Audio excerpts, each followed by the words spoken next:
আসসালামু আলাইকুম। আপনারা যারা বিসিএস পরীক্ষার প্রিলিমিনারি অংশে প্রস্তুতি নিচ্ছেন তাদের জন্য আমি আজকে বিগত 45th বিসিএস অর্থাৎ 45তম বিসিএস পরীক্ষায় প্রিলিমিনারি অংশে ইন্টারন্যাশনাল অ্যাফেয়ার্স থেকে দুটি প্রশ্ন এসেছে, যে দুটি প্রশ্নের আমি একটা বিশ্লেষণ করব। যদিও আমরা জানি ইন্টারন্যাশনাল অ্যাফেয়ার্স থেকে প্রিলিমিনারি অংশে 20টা প্রশ্ন আসে, তো 20টা প্রশ্নের মধ্যে আমি দুটি প্রশ্ন নিয়ে আমি আপনাদেরকে একটু বিশ্লেষণ করব দুটি প্রশ্ন নিয়ে। আচ্ছা, প্রশ্ন দুটি হচ্ছে, বাংলাদেশ সদস্য নয়, এই যে চারটি অপশনের মধ্যে কোনটি সঠিক আনসার হবে। আরেকটা হচ্ছে, কোন দেশটি ইউরোপীয় ইউনিয়নের সদস্য নয়, এই চারটি অপশনের মধ্যে সঠিক উত্তর কোনটি হবে। আচ্ছা, তার আগে আমরা জানি যে প্রিলিমিনারিতে একটা প্রশ্নের চারটি অপশন থাকে বা চারটি উত্তর থাকে, আমাদেরকে সঠিক উত্তরটি বাছাই করতে হয়। এখন সঠিক উত্তরটি বাছাই করার দুটি পদ্ধতি, একটা হচ্ছে যে সরাসরি কোনটি সঠিক আনসার সেটি খুঁজে বের করা বা শনাক্ত করা, অথবা সেটি করতে যদি কেউ অসমর্থ হয় তাহলে যেহেতু একটি প্রশ্নের চারটি উত্তর দেওয়া থাকে, তাহলে চারটি উত্তরের মধ্যে তিনটি উত্তর যদি আমরা বাদ দিতে পারি, অর্থাৎ তিনটি উত্তর যে ভুল এটি যদি আমরা চিহ্নিত করতে পারি, শনাক্ত করতে পারি, তাহলে তিনটি উত্তর বাদ দিলে যে উত্তরটি থাকে সেটি কিন্তু আলটিমেটলি সঠিক আনসার। অর্থাৎ ইউজুয়ালি প্রিলিমিনারি টেস্টে আমাদেরকে বলা হয় which is correct answer, at first you have to find out, then fill up the circle. In that case what should we do, সেক্ষেত্রে আমাদের করণীয় কি? আমাদের করণীয় দুটো। Number one, we have to find out the correct answer and fill up the circle. Otherwise we have to find out which are not correct answers. তাহলে এই দুটা পদ্ধতির মাধ্যমে কিন্তু আমরা প্রিলিমিনারি পরীক্ষায় পাশ করতে পারি। সব তথ্য দিয়ে আমার জানা লাগবে তা কিন্তু না। আচ্ছা, এবার যদি আমরা একটু প্রশ্নে যাই যে বাংলাদেশ সদস্য নয়, বাংলাদেশ সদস্য নয় কোন কোন সংস্থা এখানে আছে। একটা হচ্ছে আইএলও। আমরা জানি বাংলাদেশ হচ্ছে আইএলওর সদস্য এবং 1972 সালে, if I am not any mistaken, 1972 সালে বাংলাদেশ আইএমএফের সদস্য হয়েছে, আইএলও, বাংলাদেশ আইএলওর সদস্য হয়েছে 1972 সালে। তাহলে বাংলাদেশ কিন্তু আইএলওর সদস্য, ইন্টারন্যাশনাল লেবার অর্গানাইজেশন বা আন্তর্জাতিক শ্রম সংস্থা, যেটির হেডকোয়ার্টার্স সুইজারল্যান্ডের জেনেভাতে অবস্থিত। বাংলাদেশ এই সংস্থাটির সদস্য। এরপরে দ্বিতীয় যে সংস্থাটি সেটা হচ্ছে south Asian association for regional cooperation বা সার্ক। বাংলাদেশ এই সংস্থার একটি সক্রিয় সদস্য এবং বলা চলে যে বাংলাদেশ এই সংস্থা গঠনের উদ্যোক্তা এবং বাংলাদেশের রাজধানী ঢাকায় প্রথম সম্মেলনের মাধ্যমে এই সংস্থাটি গঠিত হয়েছিল 1985 সালে। এরপর আসে তৃতীয়ত যে ন্যাটো। ন্যাটো হচ্ছে নর্থ আটলান্টিক ট্রিটি অর্গানাইজেশন, অর্থাৎ উত্তর আটলান্টিক চুক্তি সংস্থা। এটি একটা মিলিটারি অ্যালায়েন্স বা এটি একটি সামরিক জোট। এটি মূলত আটলান্টিক মহাসাগরের এপার এবং ওপার, এপারে ইউরোপ এবং ওপারে আমেরিকা। তাহলে আটলান্টিক মহাসাগরের এপারের এবং ওপারের দেশগুলো মিলে 1949 সালে 4 এপ্রিল এটি গঠিত হয়। এটি একটি সামরিক জোট। মূলত এটি গঠিত হয়েছে ফর্মার সোভিয়েত ইউনিয়নকে সামরিকভাবে মোকাবেলা করার জন্য। আমেরিকার নেতৃত্বে 12টি রাষ্ট্র নিয়ে শুরুতে এটি গঠিত হয়।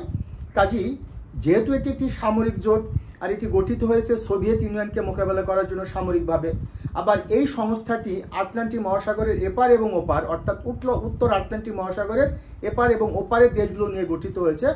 কাজেই কোনো শর্তেই কিন্তু বাংলাদেশ ন্যাটোর সদস্য হয় না।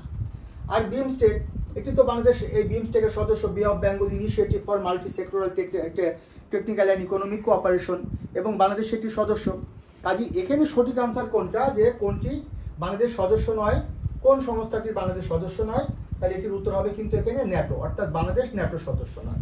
তাহলে এই প্রশ্নের উত্তরটি কিন্তু আমরা সরাসরি ন্যাটো সদস্য নয় এটা কিন্তু আমরা বের করলাম না। আমরা বের করলাম কিভাবে? প্রথমত বাংলাদেশ আইএলওর সদস্য, বাংলাদেশ সার্কের সদস্য, বাংলাদেশ বিমস্টেকের সদস্য, তাহলে বাকি থাকে কোনটি ন্যাটো। অন্যভাবে যদি আমরা চিন্তা করি যে আইএলও, সার্ক, বিমস্টেক, ন্যাটো কোনটির বাংলাদেশ সদস্য না, আমরা সরাসরি যদি দেখি যে ন্যাটোর ইতিহাসটা যদি দেখি, যে ন্যাটো গঠিত হয়েছিল Soviet Union after second world war. Soviet এবং আমেরিকার মধ্যে যখন কোল্ড ওয়ার চলছিল সেই সময় সোভিয়েত ইউনিয়নকে সামরিকভাবে মোকাবেলা করার জন্য মূলত ন্যাটো গঠিত হয়েছিল। কাজেই 1949 সালে যদি ন্যাটো গঠিত হয়, সেই সময় তো বাংলাদেশ স্বাধীনতা লাভ করেনি, কিংবা সেই সময় সোভিয়েত ইউনিয়নকে সামরিকভাবে মোকাবেলা করবার জন্য যে প্রচেষ্টা, সেটা বাংলাদেশের সাথে কিন্তু এই ঘটনার সম্পৃক্ততা নেই। কাজে এখানে সঠিক আনসার কিন্তু ন্যাটো। এরপর দ্বিতীয় প্রশ্নটা যদি দেখি যে কোন দেশটি কোন দেশটি ইউরোপীয় ইউনিয়নের সদস্য নয়? ইউরোপীয় ইউনিয়নের সদস্য নয়। তাহলে আমরা নর্মালি যদি দেখি European Union, it's a political and economic organisation এবং ওয়ার্ল্ড লার্জেস্ট, পৃথিবীর সবচেয়ে বড় অর্থনৈতিক জোট। এবং ইউরোপিয়ান ইউনিয়ন শব্দটির অর্থ হচ্ছে ইউরোপীয় জোট। তার মানে নর্মালি ইউরোপের দেশগুলো নিয়েই কিন্তু ইউরোপিয়ান ইউনিয়ন। তাহলে আমরা যদি দেখি যে কোন দেশটি ইউরোপীয় ইউনিয়নের সদস্য নয়, তাহলে সাইপ্রাস, এটা কিন্তু ইউরোপের দেশ। তারপরে ইস্তোনিয়া বা এস্তোনিয়া, এটা ইউরোপের দেশ। মাল্টা, এটা ইউরোপের দেশ। কাজে আলজেরিয়া, এই আলজেরিয়া যেহেতু আফ্রিকার দেশ এবং এটি নর্দার্ন আফ্রিকার একটি দেশ, এই আলজেরিয়া কিন্তু ইউরোপিয়ান ইউনিয়নের সদস্য না। তাহলে ইউরোপিয়ান ইউনিয়নের সদস্য কোনটি বা সদস্য নয় কোনটি, এটার জন্য কিন্তু ইউরোপিয়ান ইউনিয়নের সমস্ত দেশের নাম মুখস্থ করার দরকার নেই।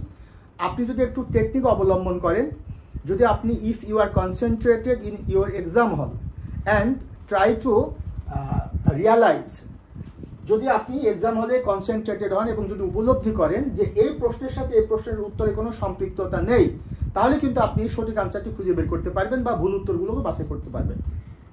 আমি মোহাম্মদ শাহজাহান আলী মিলন স্যার, আপনারা জানেন আমি বাংলাদেশ সিভিল সার্ভিস পরীক্ষায় প্রস্তুতির সাথে সম্পৃক্ত 24তম বিসিএস থেকে, 24th বিসিএস থেকে, এই 24th বিসিএস থেকে আমি বিসিএস এর প্রস্তুতির সাথে সম্পৃক্ত এবং 25th বিসিএস, 25তম বিসিএস, আজ থেকে অ্যারাউন্ড 20 ইয়ার্স আগে, অর্থাৎ 20 বছর আগে থেকে আমি 25th বিসিএস থেকে আমি বিসিএস পরীক্ষায় সরাসরি পার্টিসিপেট করি এবং আমি 6বার বিসিএস প্রিলিমিনারি পরীক্ষায় পার্টিসিপেট করেছি।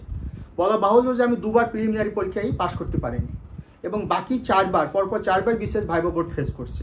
কাজে আমার অভিজ্ঞতা দীর্ঘদিনের। শুধু এতটুকু আমি আপনাদেরকে বলবো যে প্রিলিমিনারি পাস করার জন্য শুধু তথ্যে সমৃদ্ধ হলে হবে না, আপনাকে কিন্তু কৌশল অবলম্বন করতে হবে। এবং আপনারা অনেকে জানেন যে আমি প্রিলিমিনারিতে 70 মার্কস পড়াই, international affairs, Bangladesh affairs, ethics এবং জিওগ্রাফি। রিটেনে আমি 390 মার্কস পড়াই, 390 নম্বর পড়াই, ইন্টারন্যাশনাল অ্যাফেয়ার্স, বাংলাদেশ অ্যাফেয়ার্স এবং 90 মার্কসের বাংলা এবং ইংলিশ রচনা। এবং ভাইভাতে আমি এককভাবে 200 নম্বর পড়াই। অর্থাৎ বিশেষ পরীক্ষায় টোটাল প্রিলি লিখিত এবং ভাইভা মিলে 1300 নম্বর।